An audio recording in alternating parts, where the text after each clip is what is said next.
Selamat pagi siswa-siswi. Kali ini Pak akan membagikan video pembelajaran tentang informatika bab 1 melakukan operasi dasar pada komputer. Di mana di dalam perangkat itu ada alat input, ada alat proses, ada alat output, ya. Jadi rangkaian bisa dilihat proses kerjanya sampai terakhir di mematikan komputer. Baik, kita lanjut. Manusia menggunakan komputer untuk melakukan pekerjaan. Sebagai pelajar, mungkin Anda juga sering memanfaatkan jasa komputer. Misalnya, Anda membuat laporan, menulis cerita pendek, maupun membuat kartu ucapan. Mungkin juga Anda menggunakan komputer untuk menyalurkan kegemaran atau hobi.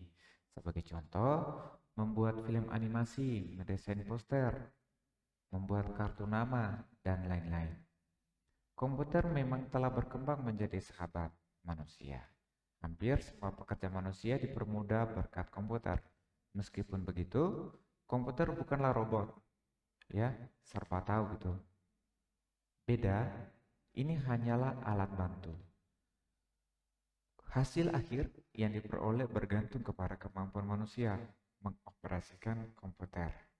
Setelah mempelajari bab ini, diharapkan Anda dapat mengaktifkan dan mematikan komputer sesuai prosedur menggunakan mouse dan keyboard. Merangkai beberapa komponen sehingga terbentuk satu unit komputer, mengoperasi Windows Explorer, serta menjalankan program antivirus. Sebelum mengoperasikan komputer, tentu Anda harus mengaktifkan atau menghidupkan komputer.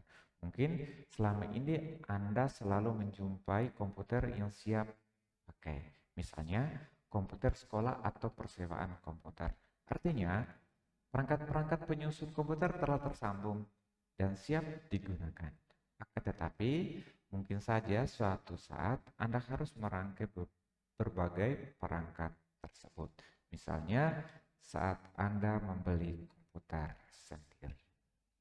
Sebaliknya, Anda tidak hanya mempelajari cara menggunakan komputer, pelajari pula ciri-ciri perangkat komputer serta cara menyiapkan komputer. Caranya, simak uraian berikut. Secara garis besar, satu unit komputer terdiri atas media masukan, media proses, media keluaran, media penyimpanan, dan alat pelengkap.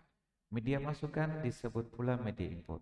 Beberapa contoh media masukan yaitu keyboard, ya. Keyboard. Nah, kalau keyboardnya alatnya seperti ini. Ada banyak keyboard, ada banyak model, ada banyak jenis, ada banyak merek. Ini salah satu contoh keyboardnya. Terus ada mouse, ya. Nah, ini mouse-nya, begitupun mouse ada banyak varian. Ini salah satu contoh yang Pak tampilkan. Terus ada scanner. Nah, ini scanner. Ini juga ada banyak tipe scannernya, ada banyak variannya juga. Ada joystick, ada like pen. Ini jenis like pen, ya. Nah, like pen-nya juga banyak, variannya juga banyak. Terus ada monitor touchscreen. Nah, ini touchscreen-nya variannya juga banyak. Nah, yang lebih simpelnya itu adik-adik punya HP Android, ya. Punya HP Android, itu layar sentuh. Nah, itu layar sentuh. Nah, ini sama. Jadi monitor touchscreen. Terus ada barcode reader dan mikrofon. Mungkin Anda sering membaca atau mendengar istilah tetikus, papan ketik, dan pemindai. Tetikus adalah sebutan mouse, ya, dalam bahasa Indonesia. Papan ketik merujuk pada keyboard, ya. Sedangkan pemindai adalah sebutan lain dari scanner. Komputer tidak harus disertai semua media masukan. Media masukan pokok dan harus ada dalam komputer yaitu keyboard. Akan tetapi, secara umum, komputer dilengkapi keyboard dan mouse. Unit sistem komputer memproses pekerjaan yang harus dilakukan komputer. Central Processing Unit atau CPU digunakan sebagai media pemroses utama. Karena fungsinya, media ini dikatakan sebagai otak dari komputer. CPU bekerja dalam 3 peran. Peran pertama yaitu sebagai control unit. Peran kedua dan ketiga berturut-turut internal memory dan arithmetic logical unit. CPU yang lazim disebut prosesor, diletakkan pada mainboard. Kemudian motherboard, hard disk, dan beberapa diletakkan pada motherboard. Kemudian motherboard, hard disk, dan beberapa komponen yang lain diletakkan dalam satu kotak yaitu case. Nah, satu unit case dan aneka komponen tersebut disebut casing. Monitor, speaker atau pengeras suara, dan printer tergolong sebagai media keluaran atau output. Printer adalah alat yang digunakan untuk mencetak data dari dalam komputer. Output monitor adalah segala sesuatu yang kita lihat pada layar monitor. Speaker merupakan alat output yang menghasilkan suara.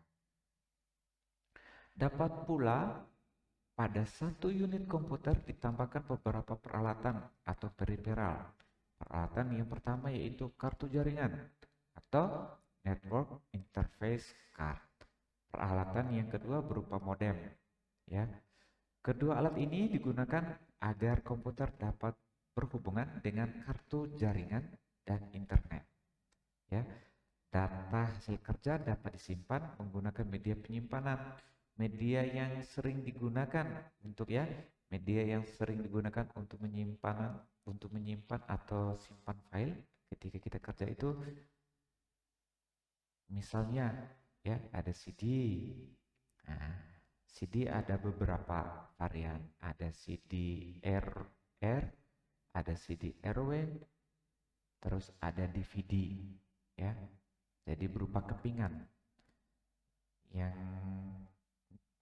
media penyimpanan lainnya itu ada flash disk ya. Ada flash disk yaitu flash disk ini banyak varian juga. Ya, ada banyak varian, ada banyak ukuran juga. Ada banyak. Terus ada hard disk. Nah, ini hard disk. Contoh salah satu hard disk. Hard disk juga ada banyak variannya. Variannya ada banyak. Terus ada disket. Yang berikut casing, monitor, keyboard, mouse, serta semua peralatan dihubungkan dengan cara khusus. Alat yang digunakan untuk menghubungkan semua peralatan adalah kabel. Kabel memiliki dua bagian, yaitu bagian ujung dan pangkal.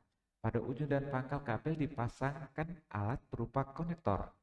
Ya, konektor ini ditancapkan atau dipasangkan pada bagian bernama port.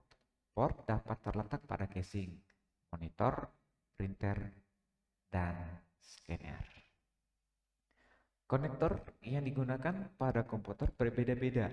Perbedaan konektor mengakibatkan perbedaan port. Jenis port serta konektor perlu Anda perhatikan. Hal ini berguna saat Anda harus merangkai perangkat-perangkat sehingga terbentuk satu unit komputer. Agar lebih paham mengenai hal ini, simak beberapa jenis port berikut. Yang pertama, ada Universal Serial Bus atau USB port. Jenis port USB jenis port USB atau port unit serial bus ini portnya jenisnya seperti ini. Ya, ini ada beberapa jenis USB, ada 3 yang ini Pak tampilkan. Tapi ada banyak, ada yang kecil, ada yang lebih besar, ada yang lebih kecil lagi. Jenis USB ini digunakan sebagai tempat menancapkan konektor USB. Port ini biasanya digunakan untuk menghubungkan casing dengan printer, flash disk, hard disk, dan scanner. Keyboard dan mouse yang diproduksi akhir ini menggunakan port USB pula ya. Jadi ada perkembangan, ada kemajuan teknologi di bidang di bidang IT ya. Jadi flash dan keyboard dan mouse juga menggunakan port USB. Di pasaran dikenal beberapa jenis port USB ya. Misalnya port USB tipe A, port USB tipe B, port USB mini A, dan port USB mini B.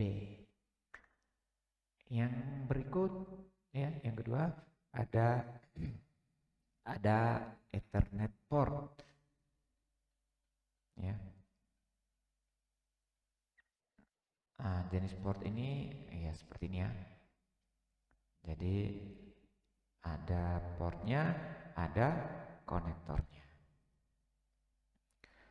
Jenis Ethernet digunakan untuk membangun jaringan. Jaringan yang terbentuk dapat berupa jaringan lokal atau internet. Yang ketiga ada parallel port. Ya, parallel port ini parallel jenis modelnya seperti ini ya. Nah, itu. Jadi ini jenis paralelnya. Nah, ini untuk menghubungkan printer dengan casing. Printer yang menggunakan port ini biasanya berupa printer model LPT1 ya. Yang berikut ada video graphic array atau VGA port. Nah, modelnya seperti ini ya. Ini VGA port. Jadi ada ini, ada ini. Jadi ini nancapnya ke sini. VGA port ini digunakan untuk menghubungkan casing dengan monitor. Konektor dan port VGA dapat terpasang kuat karena konektor VGA disertai baut pengencang ya. Jadi di dalam itu ada baut pengencang. Jadi ya, yang ini. Jadi ini bautnya nanti kancingnya di bagian sini ya. Yang berikut ada PS2 atau PS2 port. Nah, jadi ini modelnya seperti ini ya deh. Jadi ada seperti ini. Jadi dia bentuknya bulat, nanti tancapnya ke sini. Jadi ini konektornya, ya. Ini konektornya. Jadi ini untuk konektor keyboard, ya ini untuk konektor mouse, ya. Ini port mouse, ini port keyboard. Ini konektornya, konektor keyboard, ya ini konektor mouse.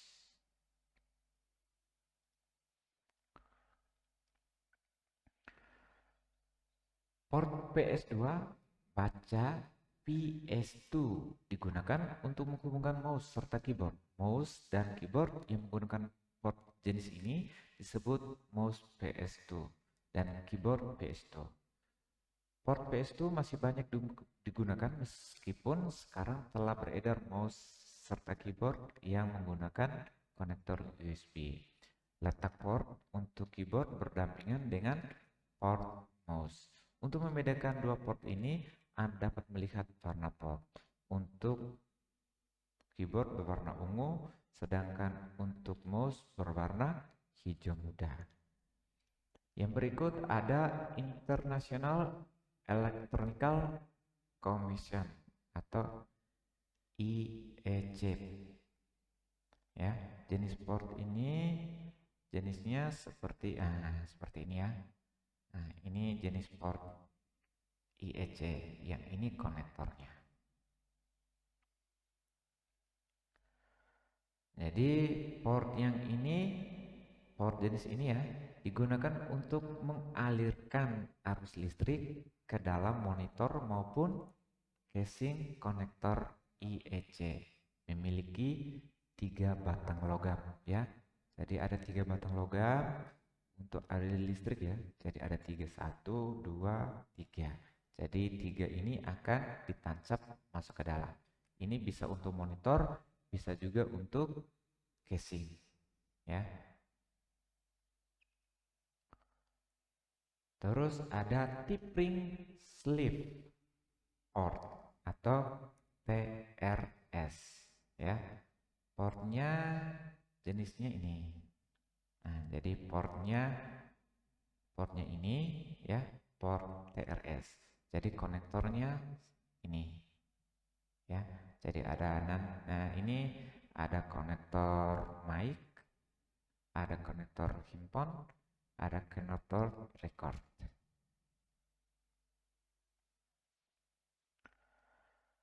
Port jenis ini dapat digunakan untuk menghubungkan media masukan maupun keluaran. Media masukan misalnya headset, multimedia maupun keluaran misalnya speaker. Port TRS berpasangan dengan konektor TRS. Konektor TRS berbentuk silinder meruncing. Sebelum digunakan, perangkat penyusun komputer harus dirangkai. Dapat dikatakan bahwa perangkat utama penyusun komputer adalah CPU. Perangkat-perangkat yang lain dirangkai dengan memasang perangkat tersebut pada casing. Setelah mengetahui berbagai port, sekarang coba perhatikan langkah-langkah untuk merangkai komputer. Karena setiap perangkat memiliki port dan konektor khusus. Saat merangkai perangkat, Anda harus memperhatikan masing-masing port pada casing. Perhatikan port-port pada casing di bawah ini.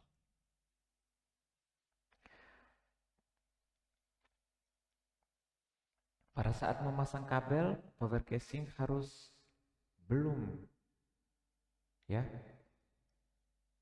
Kabel power casing, kabel belum perlu dihubungkan dengan sumber atau UPS.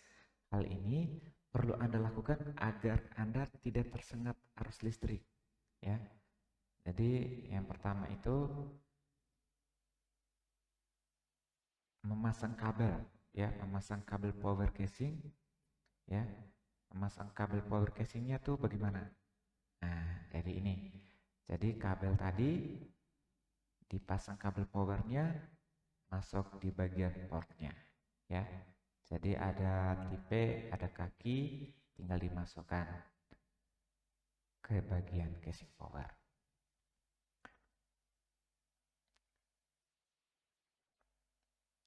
Itu siapkan kabel power yang dilengkapi konektor IEC, tancapkan konektor IEC pada port IEC ya.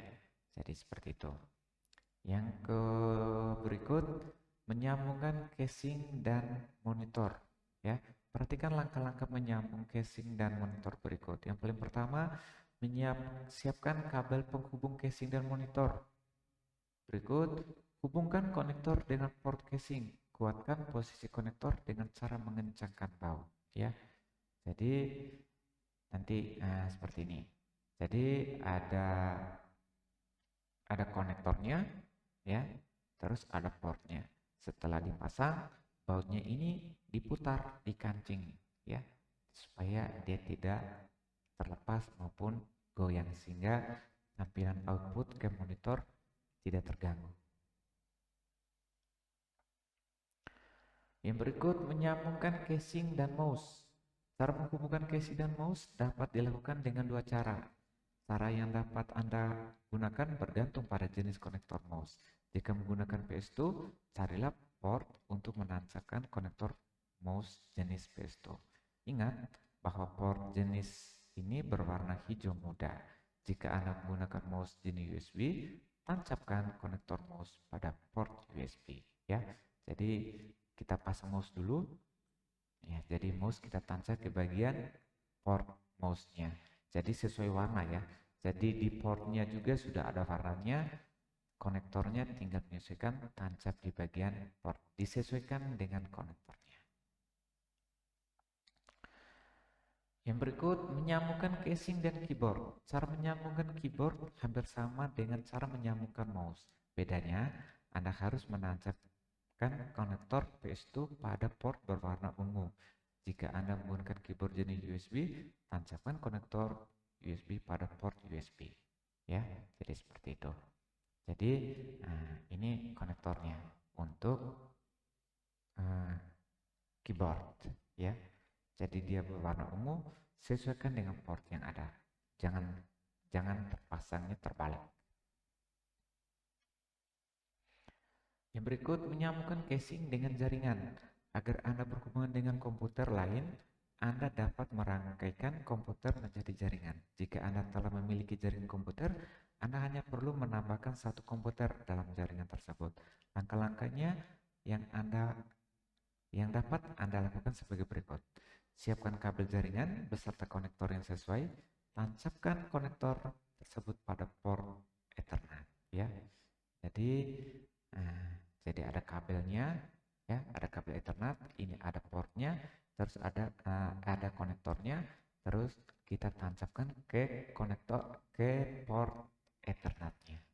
Ya, jadi ditancap ke bagian port Ethernet.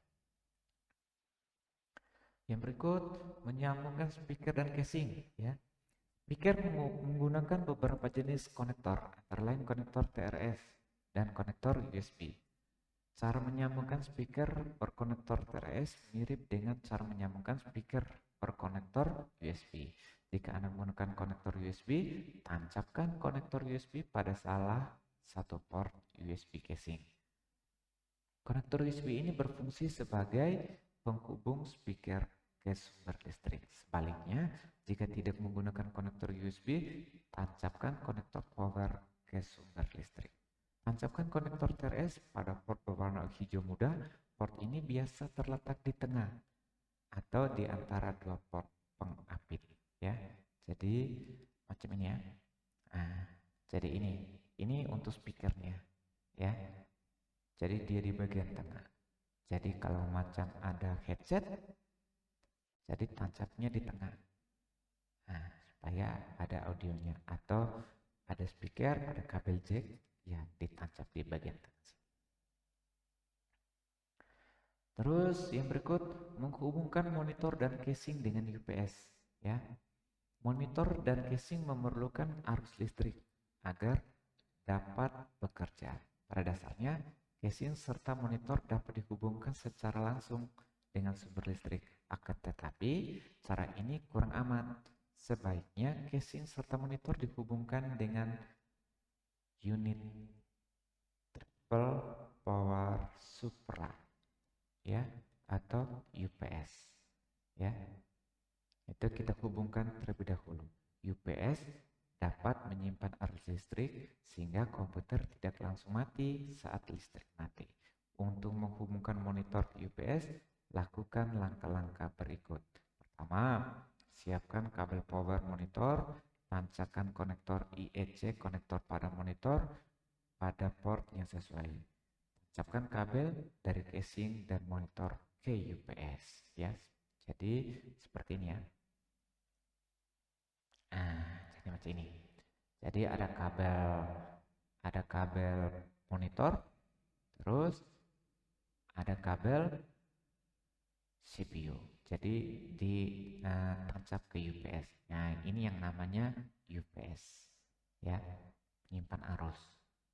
Jadi ditancap di bagian belakang. Setelah itu menghubungkan UPS sumber listrik. Jadi UPS memiliki kabel untuk menghubungkan alat ini dengan sumber listrik. Untuk menghubungkan UPS dengan sumber listrik, lakukan langkah-langkah berikut. Siapkan kabel power UPS, tancapkan konektor pada port yang sesuai, tancapkan kabel ke sumber listrik. Jadi seperti ini, ya. Jadi sama, ya. Jadi UPS ini nanti kabel yang bagian ini dicok, ya, ditancap ke bagian arus listrik atau di bagian stiker listrik itu. Jadi dicok di situ. Itu cara merangkai perangkat listrik, ya. Jadi kita masih cukup di bagian sampai di bagian terakhir, itu menghubungkan sumber listrik. Sekian, nanti sampai di video